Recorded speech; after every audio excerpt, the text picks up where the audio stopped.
don't wait to finish. Get through it as quick as you're able to, and that's feasible, and that will probably be a smoother experience. It all worked out. I'm really glad that everything happened the way that it did happen, and I love where I'm working, and I'll talk about that a little bit here in a minute. But yeah, it's been a fun program, great program. I loved it. Learned so much, and it has been 100% applicable to pretty much everything I do every day at my current job, which, like Jason mentioned, is at a company called Allencom in Salt Lake City.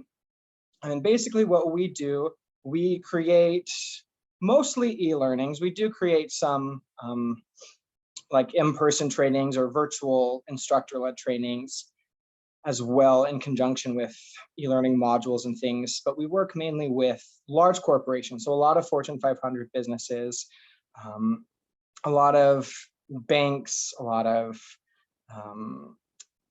food corporations, and basically we create whatever sort of training that they might need. So we do a lot of onboarding, we do a lot of compliance, and it's really fun. One of the things that I love most about this field and my current job in the field is just the wide variety of experiences that you get to have and the things that you get to learn, and kind of become a little bit of an expert on a wide range of things, which I think is a lot of fun. But what I wanted to talk about today, what I was asked to speak on, is crafting meaningful portfolios, and kind of how our portfolios that we're developing now, and as we continue to go through our design careers, how those can really have an impact on our future jobs, but also just on ourselves. So first of all, I wanted to do a little sort of a thought exercise with everybody. So start by putting yourself in the shoes of your dream job's boss. Think about what your dream job would look like, where you'd love to end up, and then imagine you're the boss of that corporation. And as you do, I want you to think of 3 questions. If you were to be hiring a new employee, what would you want to know? What would you ask the potential employee in an interview? And ultimately, who would you want to end up hiring?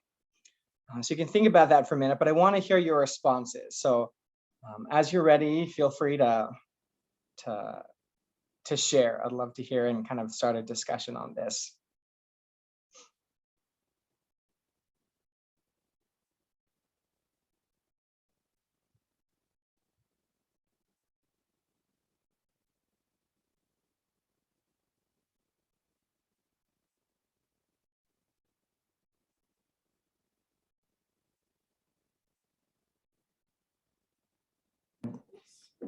Oh, I'm Steve. I've got Steve.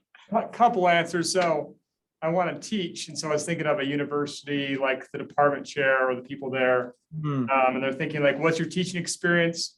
And do you fit? Do you line up with what like our kind of culture? Thank you. So for that word. So those are some of the thoughts I had. What they might ask. Awesome.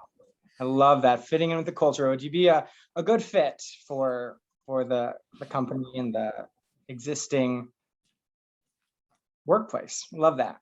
Other thoughts?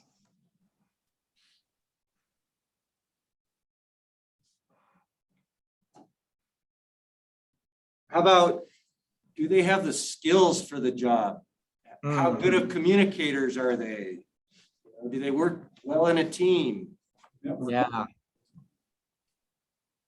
Great question. Super important questions. And I'm sure every employee would want to know. Hyram, you've got a couple comments in the chat as well. Oh, awesome. I can't, let me see if I can get access to those. I can read those out. Elsie had, or at least hadn't said, I would want to see an example of their work. Mm-hmm. Krista Gardner, she says, I would ask, please share examples that demonstrate that you know how to learn new programs. Oh, I like that. That's super important, especially in the ID world. And Jumita, she says, how much time can they give? How much time can they give? I like that one. That's a really cool question. How much are you able to bring to the table? I love that. Okay, all great thoughts, all great questions, and kind of ideas of what you'd want to be looking into. And these are all really important things to consider as well as you're going out into the working world, taking everything that you have learned and experienced and bringing that into the workplace. And one of the best ways to translate this, I would often say even more so than just a resume, can be a portfolio of your work. And so what are portfolios? It may seem a simple question, but what is a portfolio?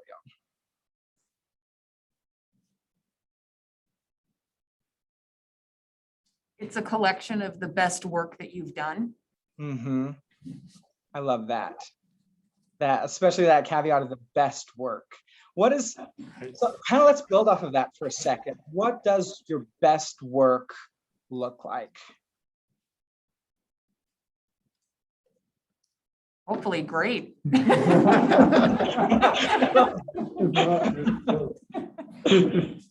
Absolutely.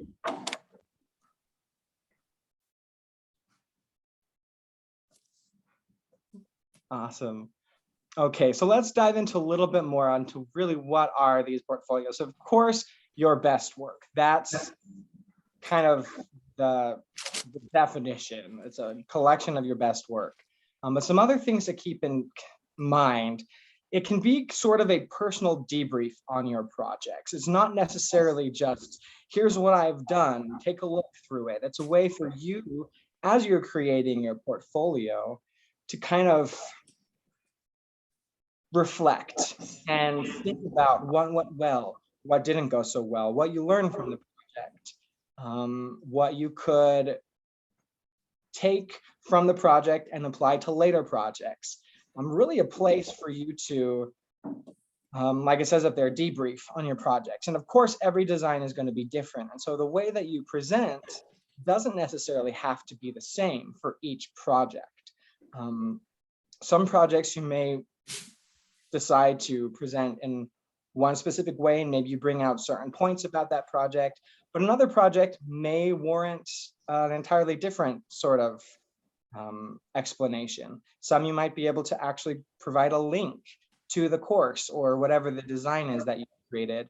Others you might not be able to. It might be confidential information, and so you can only give high-level points. So there's really no wrong way to present the information. It's totally dependent on the designs that you create. But whatever way you decide to present should answer these two questions. Should answer what was needed from the design project and how did you meet those needs. So it should be very clear kind of how that process went. And it's an opportunity to showcase not only a project, but yourself and how you grew and what you learned and experienced throughout the project. It should really be like a story. You're telling your personal growth story through these projects that you've created, kind of showing your client or your potential employer what it is that you've done, but also how you did it and why it was important, not only to meet the needs of the project, but also to help you grow. So let's dive a little more into this question, why they're important. Like we've been talking about, they showcase who you are, showcase your talent, your personality, your work ethic, and provide a narrative arc for your development. Some other ways, a fun little anecdote how this project or this topic came to me was that currently at AllenCom, we are working on revamping the way that we do our portfolios as employees, to take the projects that we work on and prepare them into our portfolios. And so I talked with my boss and kind of to get the thoughts and feelings as to why we're making this shift and why we're doing such an emphasis on these portfolios. And this was one of the reasons that she mentioned, is it can help you get out of design ruts. And I love this. I think anybody in any sort of creative field can relate to this. We all sometimes have these ruts, whether it's writer's block or we just feel like we're doing the same design over and over again, can't get kind of out of ourselves. But a portfolio can act as a sort of pre-planned brainstorming session almost. It shows you everything that you've done, why you did it, all the thinking and thought processes that went into it. And just by looking at your own portfolio, you can start to kind of get some ideas that might relate to future or current projects. And especially thinking about what may not have gone so well with your projects can help a lot. And then this last point is that looking back can bring confidence and joy, which sometimes can be lacking a bit in the design process. Sometimes you just get a client or a project that just is a joy sucker and just is not the most fun. I know that I'm currently on one of those projects, but I'm looking forward to the day when I can look back at the project. And I know that looking back, I always have more fond memories. And I can think about how I grew and where I was when I started, where I am now. And it really can be that confidence boost that sometimes you just need. If you feel like, again, it kind of goes back into those design ruts. If you feel like you're in a rut or just kind of down on yourself, looking back at what you've accomplished can really be a big boost. So I want to just pause here for a second. Are there any questions about what portfolios are or why they're important?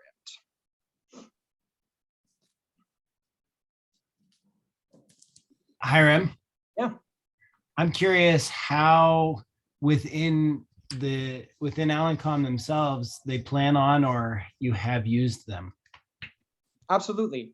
So the company itself has a portfolio. We can look at that. I have a link to that at the end of the presentation. We kind of explore that. And so that's sort of to present the company's work to potential clients so that they can see what we do, what we've done, and kind of how the process goes and the story that we can tell throughout these projects. And also our own personal portfolios may not necessarily go like on that company page. These are more for us, but we use them to do all of these things that I've been talking about, to reflect on our projects, to talk about how we've grown. We try and do quarterly goals. And so we take the information that we have in our portfolios and in these design stories, and we use those to craft goals to work on as we're going through the next quarter, things that we needed to improve on and that we plan on improving on. We also highlight the things that we did that we're really proud of, and we share that in work meetings. We share that with upper level management. And then, of course, we may have to make some tweaks to these portfolios at the end, just to make sure that there's no proprietary information that we'd be sharing to other places. But if we do end up leaving, we have a portfolio of work that we've done already curated that just might need some minor adjusting. So there's a lot of applications that we're taking with these portfolios, and they've really been helpful. Even if I'm not necessarily like advertising it yet, it's currently just in this state for my own personal growth, and it's been one of the most valuable tools and trackers for growth. Yeah, great question. Any other questions or comments? There was a question sent out in the chat that says, do you have any insights on how a portfolio might function in educational institutions versus corporations? Oh, that is a great question. Because really I work all of corporate right now. And so I don't know, I would be the best one to speak to how educational institutions may differ. 'Cause I can really only speak confidently to the corporate side of things, but I'm open to a discussion on that. I think that that could be a really helpful topic. So let's open that up to the wider group.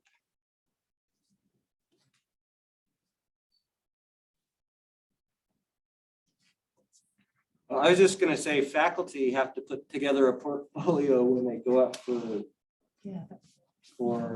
tenure. Hmm. When you're Advancement. hired, you have to submit that kind of portfolio that has, I mean, they don't always call it a portfolio, but it has writing samples, it has, your vita, it has maybe information on your teaching ratings that you've done. So it probably looks different from a design portfolio, but it has the things in it that the institution values. Hmm. I love that. Hyram, this is Scott Howell. At some point in time, will you be talking about some of the risk associated with compiling a portfolio that, I mean, everything we've talked about is all positive and all helpful, but I also could see as a potential, as an employer interviewing a potential employee that if the employee isn't careful about a few things, that it actually could backfire, could be problematic, that there are some warning signs and some things we need to be careful about including in our portfolio as well. I think we really need to make sure that we've done our homework on the institution to which we're sending our portfolio. And maybe make some adaptations and changes based on what is the mission and vision of that particular institution versus another one. Would you be commenting on that? Yeah, I think that's a super valid point. I definitely would love to take some time to talk about that. Because you're right. I mean, you don't want to, well, there's a couple of places that risk can come into play. And I've kind of mentioned a little bit as including proprietary information in your portfolio. You want to be careful about that. So it's always good to talk to your clients, people that you've done work for, before you present their information on their courses, to see what you can and cannot share. Sometimes you're able to share the entirety of the project, sometimes just pieces, sometimes nothing. So you can really only speak to how you've grown. You can maybe mention the client. I did a project for this client, and it's fine to be straight up and say, I can't mention information, but this is kind of what I learned from it, some takeaways. So that's one place that I think risk can fall in. But then there's also that aspect that you are bringing up as to, well, what if you are presenting things that you can present, but it might not be what you need to be presenting. And so I think that that's a couple of things, and then I want to talk about this as a group. My thoughts on that are, it goes back to what we talked about at the very beginning, presenting your best work. And so you're a judge of that, but also looking out and exploring other examples of portfolios, seeing what's included in other portfolios, what's not included in portfolios, doing research on your clients or on potential future employers, seeing what sort of work they're doing, what they value, and kind of tailoring your portfolio towards that. And again, being selective about the projects that you include. You don't have to include absolutely everything you've done in a portfolio. It is that highlight of your best work. And so, yeah, just really thoughtful curation about what's presented and how it's presented, how you're telling your story is really important. But let's open this one up a little bit too. Let's see, what are some other potential risks or things that you might see or are potentially worried about in portfolios, and we can talk about those.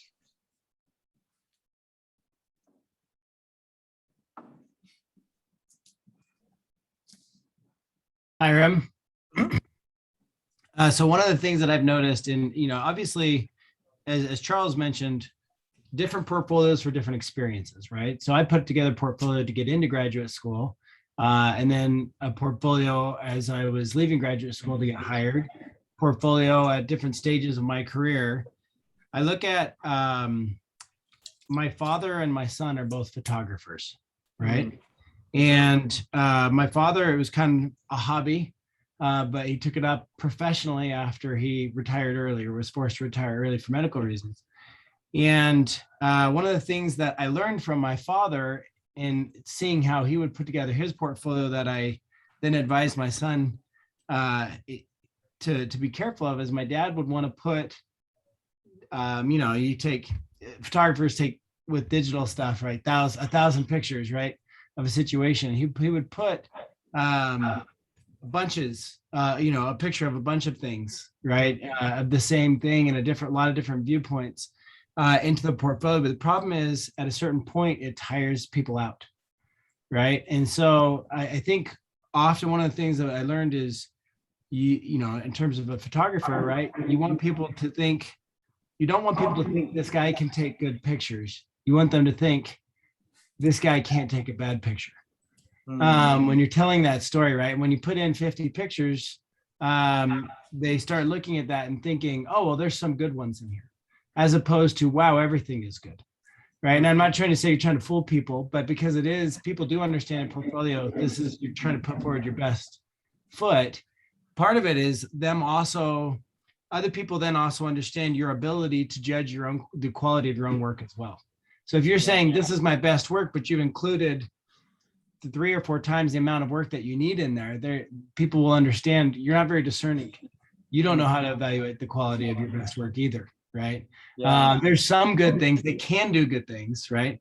Really, what you want is you want to leave people wanting more, right? You want people to look at it and say, gosh, this is a great dozen pictures. I'd love to see more of their work. Because the whole idea of the portfolio is so that they can see more of your work and get them to ask more, right? So it's kind of like the abstract in a paper, where we're going to give them an idea and tease them a little bit so they can see some of the work that I've done and get an idea of my type of work, and then get them to want to see more. So if your portfolio doesn't get people to want to see more, it's not accomplishing its job. I love that. Super key points there. And I think that ties back into how your portfolio really should be telling a story. Each project that you highlight, again, should very well thought out as to why it's included. And even if it's not necessarily the world's most groundbreaking project, if it really shows how you solve a complicated problem, or how you took a situation from one place to a better place. And of course, I'm talking about like instructional design, this lens of things. But that way that you tell your story can really help distinguish whether it's just a project or one of your best projects. So yeah, great points. Yeah, great conversation. I'm really glad that we had that. So let's talk for a minute about how we should create a portfolio. Really ties into what we've just been talking about. And so I would highly recommend getting a website. If you don't already have a personal website, get one. It's going to be your best bet for creating and sharing your portfolios. And include lots of pictures, showcasing the entire project. And this is a place where hand-scrawled notes and drawings can be okay if they really speak to the story and are relevant to how things progressed. Again, speaking to how you've grown, how are you developing? What's your story through it? And it's also, this one's super important. Be sure to tell your design story in a way that anybody can understand. Being professional, but also conversational. Think about your future or potential clients or employer or anybody who might be looking at your portfolio for any reason. You want them to walk away from looking at it knowing exactly what it is that you're wanting to convey. And so avoiding jargon or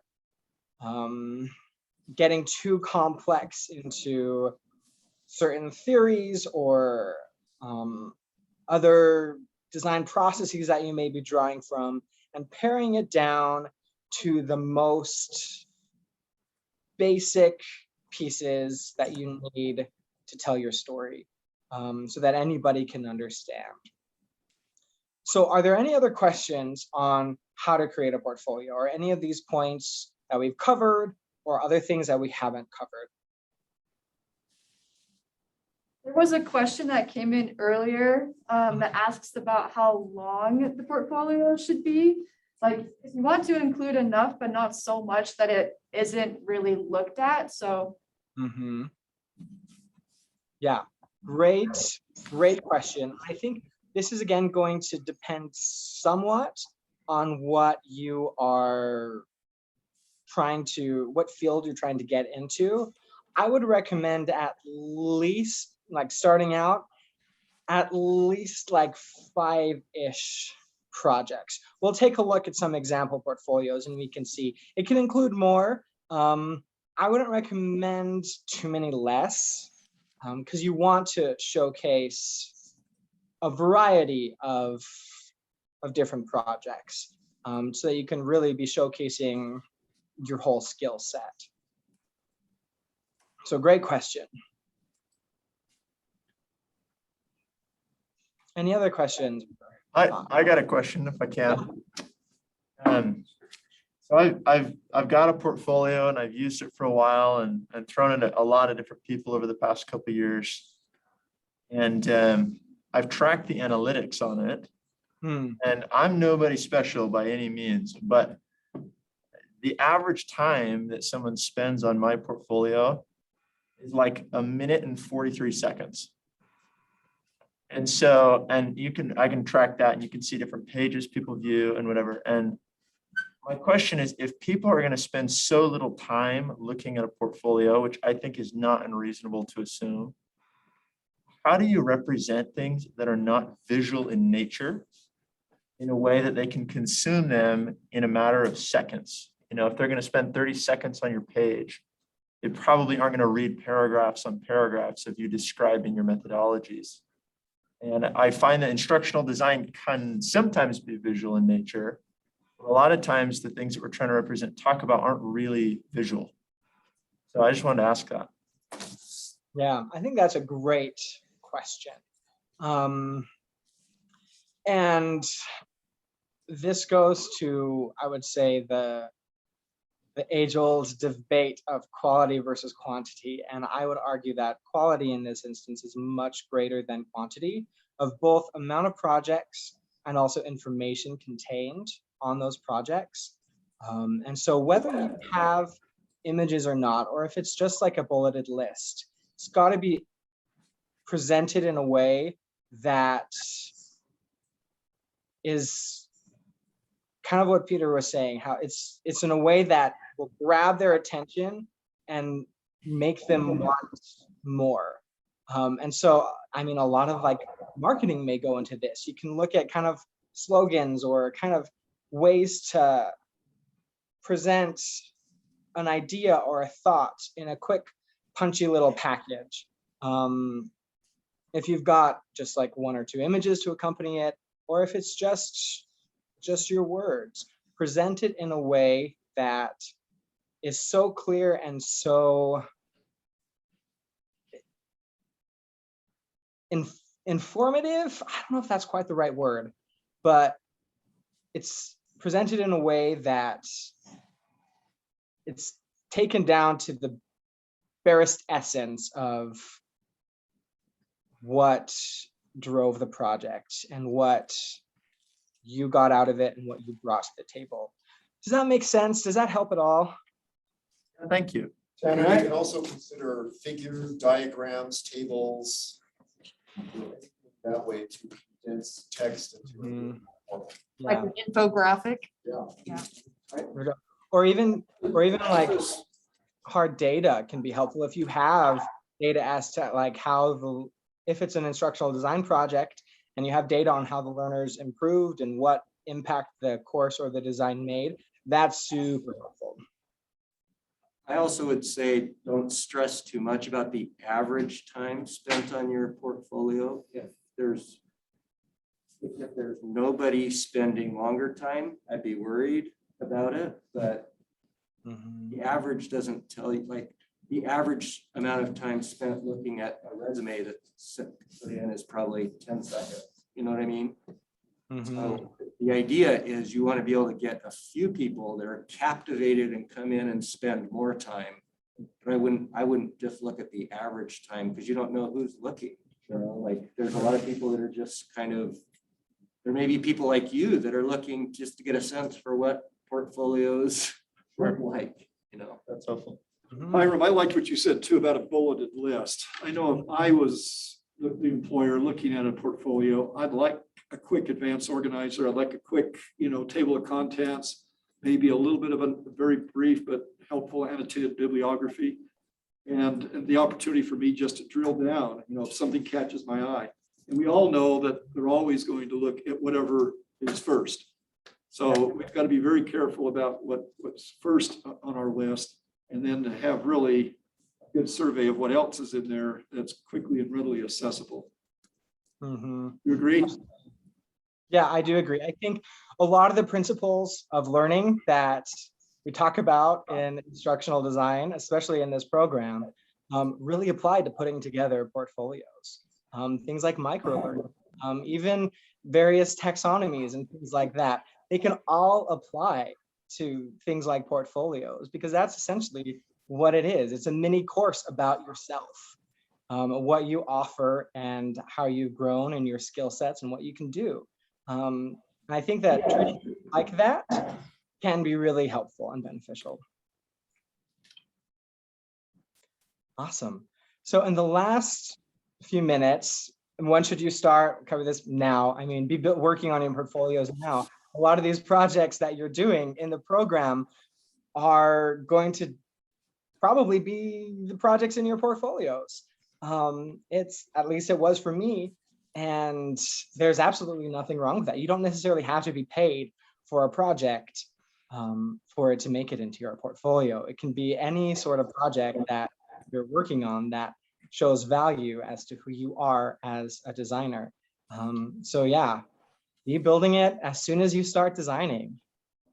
And so I want to take a look at some examples of some portfolios. We won't have time to go through everything. I'll open up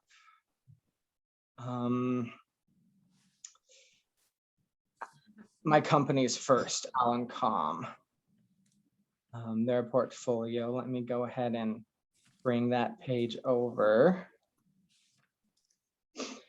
So this is Alan.com's portfolio. And so this is going to be, of course, different than probably the kinds of portfolios that you or I would necessarily be making, because Alan.com is, as a vendor, reaching out to a wide pool of clients. And so there's probably more in this portfolio than is maybe necessary for ours. But some of the points that I wanted to highlight about this one is the way that things are organized by topic. So you can get examples of business transformation courses, some onboarding courses, leadership courses that we've created, compliance, and so on. And then each of these little tiles you can click into will go into this one. This is one that I helped on, working with Kraft Heinz. And then this is where it jumps into the story. And so there is a lot of text implemented with images of the course that we could use. But I want to talk about this with you. Let's kind of pick this apart a little bit. What are some things that you like about this style of portfolio? What are some things that you think work well? What are some things that you don't think work well? All topics are valid. So let's talk about that for a minute, and I can navigate around as you need. But what are some things? We'll start with some likes and dislikes about this portfolio.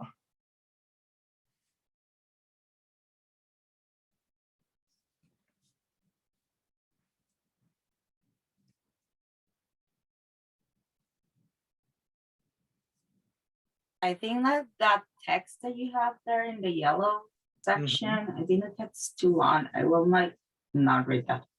Honestly. Very wordy. Yep, there is a lot of text for sure. I'd kind of like to know when it happened. Is this old stuff or recent stuff, Yeah, good point. I mean, I can speak to that because I worked on it, but portraying that in the actual portfolio would be very helpful.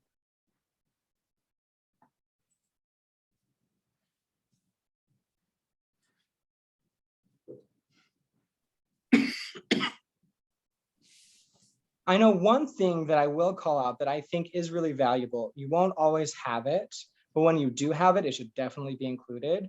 If you have like quotes from the client or whoever it was that you were doing the design work for about how the project was beneficial or why they enjoyed working with you or things like that, those are always helpful to include.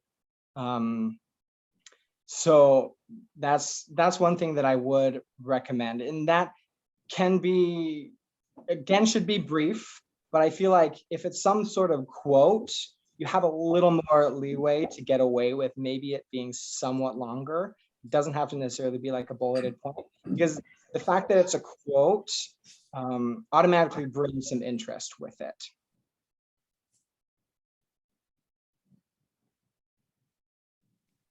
But yeah, so great thoughts on this. I do kind of want to look at one more example of a portfolio. Mine is included. This is an old portfolio of mine, what I had right out of the IP&T program and what I used to get the job that I have right now. I'll include that link here. I probably don't have time to really go into it in depth, but this should be shared and available, this presentation, to all of you. So feel free to explore that if you want. But there is one here in this list that I thought was really interesting and could be good to talk about.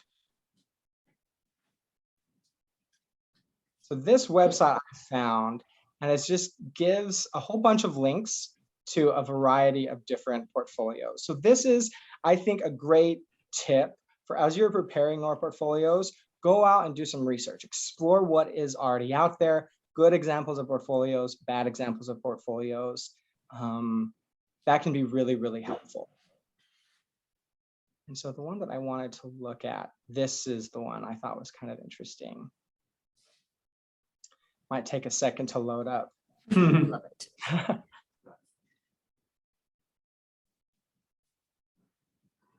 But the way that this is presented, there are definitely good things and not so good things about this.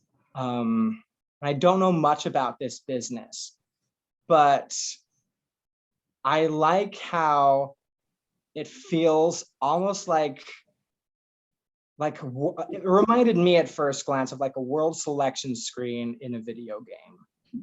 Like you go through what's available and you can kind of see which worlds you want to explore.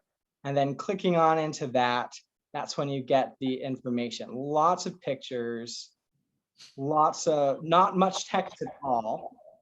But it just scrolls through a whole bunch of pictures that highlight the design, few high level points, until you get to the bottom where you return to that kind of world selection screen. So I want to get some thoughts on this one.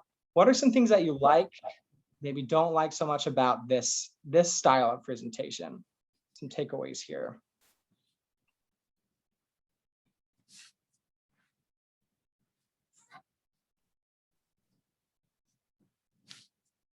I think it's colorful, but I'm a little like, as we could see here, when you're presenting it, depending on your connection or how you're presenting it, it can kind of seem a little clunky, or not clunky, but kind of slow.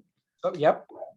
Which I don't know, that kind of bothered me a little bit when we were going around. It was like hesitating. Yeah, I think that's a great point. And there are a lot of other portfolios that I tried to pull up that you could tell it was just so graphic heavy. It just wouldn't even load the pictures. So that's definitely something to take into consideration. You don't want to sacrifice functionality of your portfolio for aesthetics, because if you can't look through it and easily go through your portfolio, that's a problem. So great call out. Hyram, in large measure, it depends on the fit, doesn't it? Mhm. What is the work of this particular, company, and who is the audience, the market? And like you said, you didn't know maybe a lot about these companies, Mhm. but it may depend again on what's being looked for and what's needed. And that's why that fit is so important. Yeah, I agree. I think, again, I'm not sure exactly who they're catering to, but I feel like whoever their audience is, I think they're doing a pretty good job. It is definitely interesting, and you want to explore it. It's fun to explore, and that's one of the biggest things that I wanted to point out about this one. It's easy to navigate, and it is fun. It makes you want more. I do think that there could be some more information presented. You get a quick little blurb, but you don't really see much of the design story, what went into it. It's a great showcase of what the project is and whatever the product or creation was. But I feel like some of that narrative aspect is missing. But yeah, any other thoughts? Or I know we've only got about 5 minutes left. So any other general questions or things that you wanted to talk about that maybe we haven't discussed yet? I'll open the floor to that to kind of wrap things up.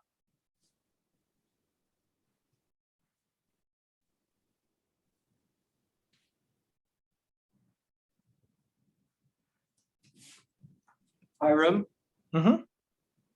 a question that I have, I posted a couple of times in the chat, but I think it got like zapped through, Yeah. was how do you go about representing your honest role in a project? Because many of these projects, you're working on a team, maybe you're not even doing the visual design of the project or the UX design, but that's what you're showing when you show like a picture of something. So how do you personally, what's your advice for making an honest representation of your skills, your role as you try and represent that in the portfolio? Yeah, great question, and definitely something that I've considered on how to deal with. I think there is some merit to the fact that while you won't do every part of what your team does, the fact that you are on that team does say something, that you were a part of the creation of it. And that means that even if your role was large or small, you can take some ownership of that project, and that's okay.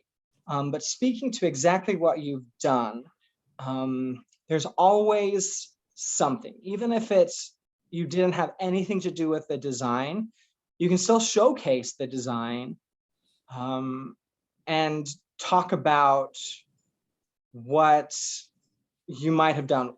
Everything in these projects truly does feed together. Like, for example, if I'm on a project, I'll be the instructional designer on the project. I won't do all the artwork. I won't go in and do the coding.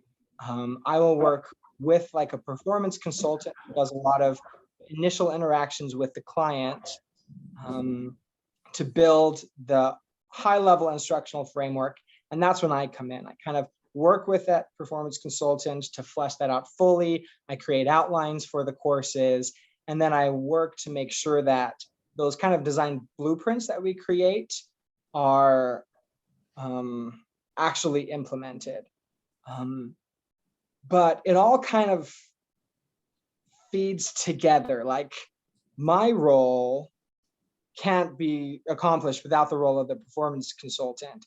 And the artists and programmers, they can't do their role without my role in kind of coming up with the sort of overall flow and some themes and things like that that we want. And then the artist can take that and roll with it. And so I feel like even if you maybe don't, you won't, because you won't have ownership over everything.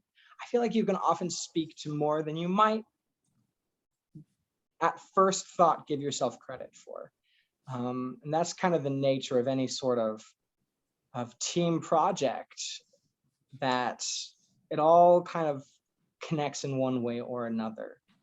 So I apologize that I can't be more specific as to individual roles, because that is going to vary depending on the project. But I think that the principles are valuable and can be pretty universal, that everything in a project kind of works together. And speaking to your point of view, in a way will speak to the project as a whole, because the project wouldn't have happened without you. So something I think to consider. Okay, well, here we'll say thank you to Hyram for his time with us this afternoon.